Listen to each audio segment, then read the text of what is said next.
come with this voice tense today.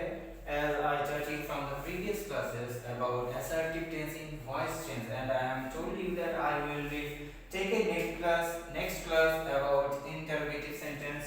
So I'm come to taught you about interrogative sentence today. So let's see what have I written in the board. You guys easily can see that there is a something written in the whiteboard which is depend on interrogative sentence that you need to know before you do change the voice from active to passive. So দেখো আজকে আবারও কিছু rules তোমার এখানে লিখে দিয়েছি যেটা আমরা যখন ইন্টারোগেটিভ থেকে ভয়েস চেঞ্জ করব অ্যাক্টিভ থেকে যখন প্যাসিভে তৈরি করব তখন আমাদের এই তিনটা জিনিস কি জানা থাকতে হবে। তোমরা আগের ক্লাসে অলরেডি জেনেছো যে তিনটা বেসিক রুলসের উপর ভয়েস চেঞ্জ কি দাঁড়ায় থাকে, যেটা আমাদের খুবই ইম্পর্টেন্ট দরকার যে তিনটা বেসিক রুলস আমাদের জানা থাকলে 50% ভয়েস চেঞ্জ অলরেডি আমরা কি কভার করতে পারি। তো আজকে দেখো যেহেতু আমরা অ্যাসার্টিভ সেন্টেন্সটা কমপ্লিট করে ফেলেছি তার মানে আমরা কি ভয়েস চেঞ্জের একটা সিংহভাগ কমপ্লিট করে ফেলেছি। আজকে হচ্ছে ইন্টারোগেটিভ সেন্টেন্স নিয়ে আলোচনা করব। সো ইন্টারোগেটিভ সেন্টেন্স নিয়ে আলোচনা করার আগে তোমাদের যে জিনিসটা জানতে হবে সেটা হচ্ছে ইন্টারোগেটিভ সেন্টেন্স কি। আমরা খুব সহজেই জানি যে যে সেন্টেন্স দ্বারা কোনো কিছু সম্পর্কে প্রশ্ন করা হয় সেটা হচ্ছে কি interrogative sentence. So most importantly আরেকটা জিনিস তোমাদের খেয়াল রাখতে হবে যে আজকে যে বিষয়টা বা যে টপিকটা নিয়ে আলোচনা করব সেটা হচ্ছে কি অক্সিলারি ভার্ব যুক্ত ইন্টারোগেটিভ সেন্টেন্স। যে অক্সিলারি ভার্ব যুক্ত ইন্টারোগেটিভ সেন্টেন্স আছে সেটা নিয়ে আজকে আমাদের কি আলোচনা হবে voice tense auxiliary in interrogative sentence. So দেখো আমাদের প্রথম যে কাজটা হচ্ছে ইন্টারোগেটিভ সেন্টেন্স যেটা থাকবে সেটাকে আলাদাভাবে বা খসড়াভাবে যেটা তোমরাই বলো সেটা আমাদের কি করতে হবে অ্যাসার্টিভ সেন্টেন্সে তৈরি করতে হবে। ফার্স্ট রুলসটা দেখো ইন্টারোগেটিভ সেন্টেন্সটিকে অ্যাসার্টিভে তৈরি করতে হবে। সো আমাদের যে ইন্টারোগেটিভ সেন্টেন্স আছে সেটা আমরা কি এর আগের ক্লাসে যে আমরা অ্যাসার্টিভ সেন্টেন্স নিয়ে আলোচনা করছি সেরকমই অ্যাসার্টিভ সেন্টেন্সে যাব। এখন যখন আমরা ইন্টারোগেটিভ সেন্টেন্সটাকে অ্যাসার্টিভ সেন্টেন্সে তৈরি করব তার পরবর্তী স্টেপটাই হচ্ছে বা পরবর্তী কাজটাই হচ্ছে অ্যাসার্টিভ সেন্টেন্সটাকে অ্যাক্টিভ থেকে প্যাসিভ বানাবো, যেটা ওই থ্রি বেসিক রুলস যে আছে সেই তিনটা বেসিক রুলসের উপর ডিপেন্ড করে। সো এটাকে ঠিক সেন্টেন্সটিকে আলাদাভাবে বা খসড়াভাবে যেভাবেই বলো আলাদাভাবে বা খসড়াভাবে আমাদের অ্যাক্টিভ থেকে প্যাসিভ তৈরি করতে হবে।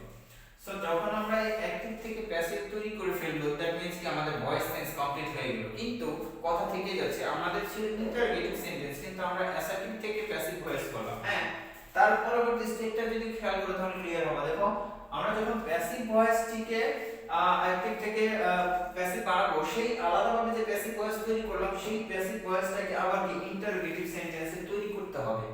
এখন আমরা ইন্টারোগেটিভ সেন্টেন্স কি করে তৈরি করব, তার মানে কি ইন্টারোগেটিভ সেন্টেন্সের রুট থেকে আমরা কি জানি একটা প্রশ্নবোধক চিহ্ন থাকবে এবং সেখানে একটা প্রশ্ন থাকবে। এখানে আমি তোমাদের সুবিধার্থে আরেকটা জিনিস তৈরি করে দিতে পারি, সেটা হচ্ছে এই প্যাসিভ ভয়েসটাকে আমরা কি করে ইন্টারোগেটিভ বানাবো। এই প্যাসিভ ভয়েসের যে অক্সিলারি ভার্বটা থাকবে অক্সিলারি ভার্ব থাকবে সেটিকে আমরা কি করব সাবজেক্টের প্রথমে বিএবল বসাবো,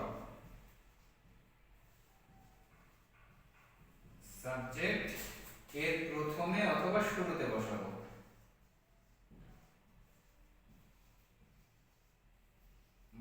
এবং সেন্টেন্সটির শেষে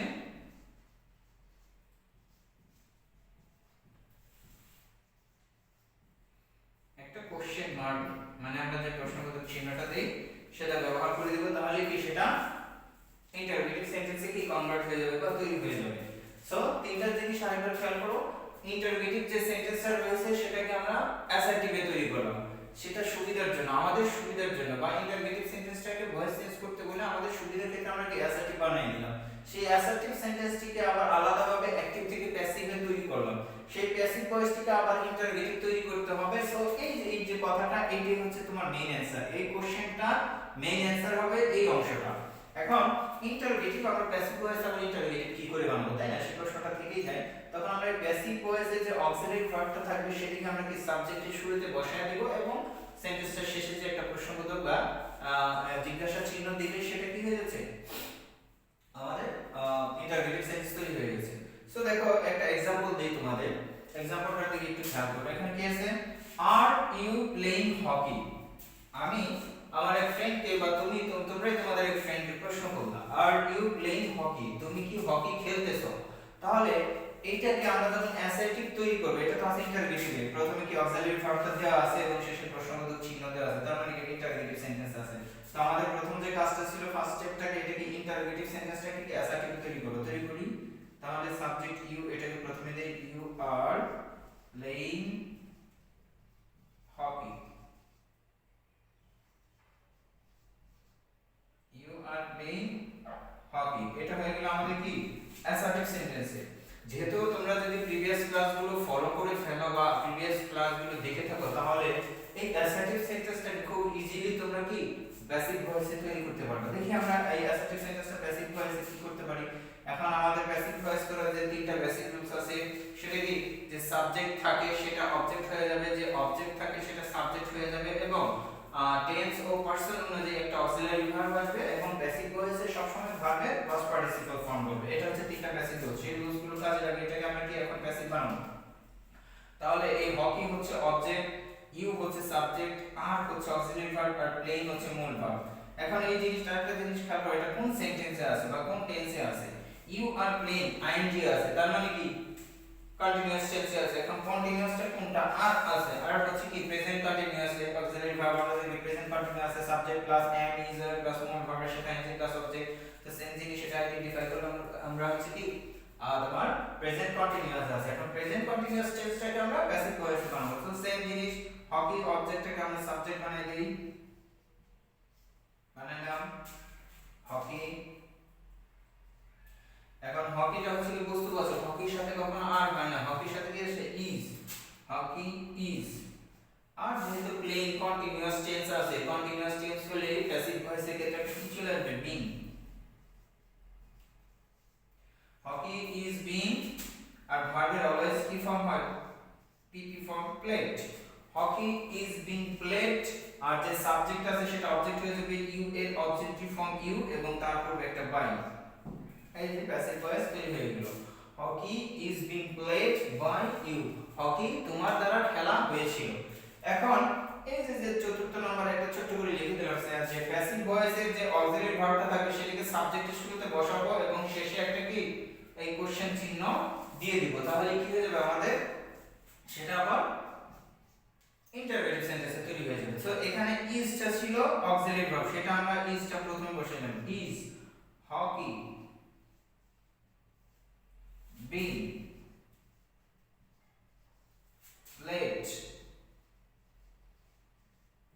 by you, এই কোশ্চেন মার্ক। দেখো এখন এই যে এখানে যে কোশ্চেনটা ছিল আর ইউ প্লেইং হকি, এইটার মেইন অ্যানসারটা হচ্ছে এইটা, কিন্তু এখানে যে আমরা আলাদাভাবে দুটো কাজ করলাম, এটা হচ্ছে আমাদের কি নিজেদের সুবিধার জন্য, আমাদের নিজেদের সুবিধার জন্য বা আমাদের বোঝার জন্য আমাদের এই দুইটা কাজ করতে হলো। এখন কেউ যদি আর ইউ প্লেইং হকিটাকে directly is hockey being played by you এই অ্যানসারটা লিখে দেয়, তাহলে তার কারেক্ট, তাহলে তার ভুল না, তাহলে এটা হচ্ছে কি কারেক্ট, এটা অ্যানসার। কিন্তু কেউ যদি এই দুটো স্টেপ ফলো করে বা এই দুটো অংশ লিখে দেয়, you are playing hockey, hockey is being played by you, এটা তোমরা যদি লিখে দাও, এটাতে কোনো ভুল নেই। কেন ভুল নেই? কারণ এটা আমাদের সুবিধার জন্য কি আমরা তৈরি করে নিলাম বা বোঝার স্বার্থে আমরা তৈরি করে নিলাম, সেটা আমাদের সুবিধার জন্য। সো এটা দিয়ে তোমরা যদি তৈরি করো, সেটা আরো তোমাদের জন্য কি বেটার এবং তোমার ইজি ওয়েতে সেটা কি ক্যাচ করতে পারবে। তো সেকেন্ড আরেকটা আমি তোমাদের एग्जांपल দিচ্ছি, সেটা তোমাদের আরো ইজি হবে। দেখো, have you finished breakfast, have you finished breakfast, তুমি কি তোমার ব্রেকফাস্ট বা সকালের নাস্তা শেষ করেছো? তাহলে এখানে হ্যাভটা প্রথমে আছে, তার মানে এটা ইন্টারোগেটিভ আছে, প্রশ্নবোধক চিহ্ন। ঠিক একই রকম এটাকেও আমরা অ্যাসার্টিভ বানাই, সাবজেক্টটা প্রথমে দিলাম you have finished breakfast,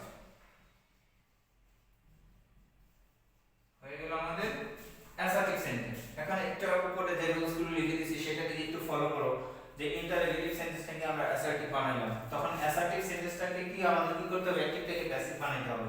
so বানাই ফিলিং ইউ হচ্ছে সাবজেক্ট, হ্যাভ হচ্ছে অক্সিলারি ভার্ব, ফিনিশড হচ্ছে মূল ভার্ব, ব্রেকফাস্ট হচ্ছে অবজেক্ট। তাহলে অবজেক্টটা সাবজেক্ট বানিয়ে দিলে আমরা ব্রেকফাস্ট প্রথমে বসাই দিই, ব্রেকফাস্ট। আর এটা আরেকটা জিনিস সবসময় আমাদের খেয়াল রাখতে হবে, ভয়েস চেঞ্জ করতে কোন টেন্সে আছে। তাহলে ইউ হ্যাভ ফিনিশড ব্রেকফাস্ট, এটা হচ্ছে কি প্রেজেন্ট পারফেক্ট টেন্সে আছে। সো প্রেজেন্ট পারফেক্ট টেন্সে আমাদের জানি কি হ্যাভ হ্যাজ থাকে, যেহেতু এখানে হ্যাভ আছে প্রেজেন্ট পারফেক্ট টেন্স। এখন প্রেজেন্ট পারফেক্ট টেন্সে যখন আমরা অ্যাক্টিভ থেকে প্যাসিভ করব তখন আবার অক্সিলারি কাজটা আসছে। তাহলে ব্রেকফাস্ট, যেহেতু ব্রেকফাস্ট এটা কি থার্ড পারসন বা এটা বস্তুবাচকের জন্য কি হবে, হ্যাজ হবে, আর হ্যাভ থাকবে না। ব্রেকফাস্ট হ্যাজ, আর যেহেতু এটা পাস্ট নেই তোমার পারফেক্ট টেন্স আছে এর জন্য একটা বিন চলে আসবে। তোমাদের যে অক্সিলারি ভার্বের চারটা আমি লিখে দিয়েছিলাম প্রিভিয়াস 3 নাম্বার ক্লাসে, আমার যতদূর মনে পড়ে যে আজকে হচ্ছে 5ম ক্লাস, 3 নাম্বার ক্লাসে আমি যে তোমাদের অক্সিলারি ভার্বটা লিখে দিয়েছিলাম সেটা তোমরা একটু আবার খেয়াল করবা, তাহলে দেখতে পারবা যে প্যাসিভ ভয়েসের ক্ষেত্রে প্রেজেন্ট তোমার যে পারফেক্ট টেন্স আছে সেটাতে একটা কি এক্সট্রা বিন চলে আসে, ব্রেকফাস্ট হ্যাজ বিন। আর এখানে ফিনিশড হচ্ছে ভার্ব, এটা পাস্ট পার্টিসিপল আকারে দিয়েছে এর জন্য এখানে ফিনিশডই হয়ে গেল, ব্রেকফাস্ট হ্যাজ বিন ফিনিশড। আর যেখানে আমাদের এখানে কি সাবজেক্ট কি ছিল, ইউ, এর অবজেক্টিভ ফর্ম ইউ এবং তারপরে বাই, এই যে একটা passive voice complete. Breakfast has been finished by you, breakfast has been finished by you, যে নাস্তা তোমার দ্বারা শেষ হয়েছিল। সো সিম্পল ওয়েতে এখন আমরা কি এটাকে ইন্টারোগেটিভ তৈরি করে ফেলবো, যে অক্সিলারি ভার্বটা আছে সেটা সাবজেক্টের প্রথমে দিব, এখানে অক্সিলারি ভার্ব হ্যাজ, তাহলে হ্যাজ টা আমরা প্রথমে বসাবো, হ্যাজ ব্রেকফাস্ট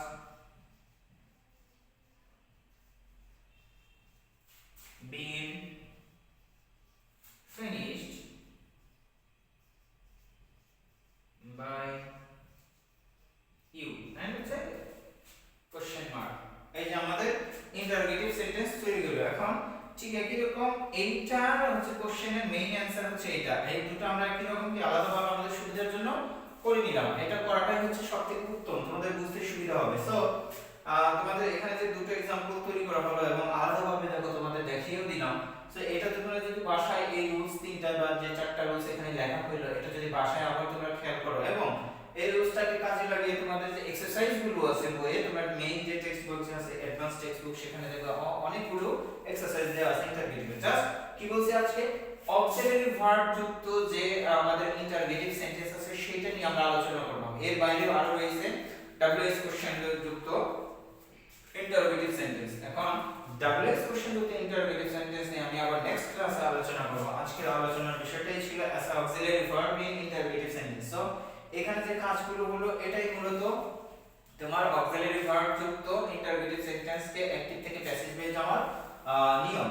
সো এই নিয়মটা খুব ইজিলি তোমরা যদি দেখো করো, খুব ইজি, আমার মনে হচ্ছে না খুব একটা কঠিন, আমার কাছে মনে হচ্ছে খুবই ইজি। এটা জাস্ট তোমাদের একটু কাজ কি করতে হবে, প্র্যাকটিসটা করতে হবে, অনুশীলনটা করতে হবে।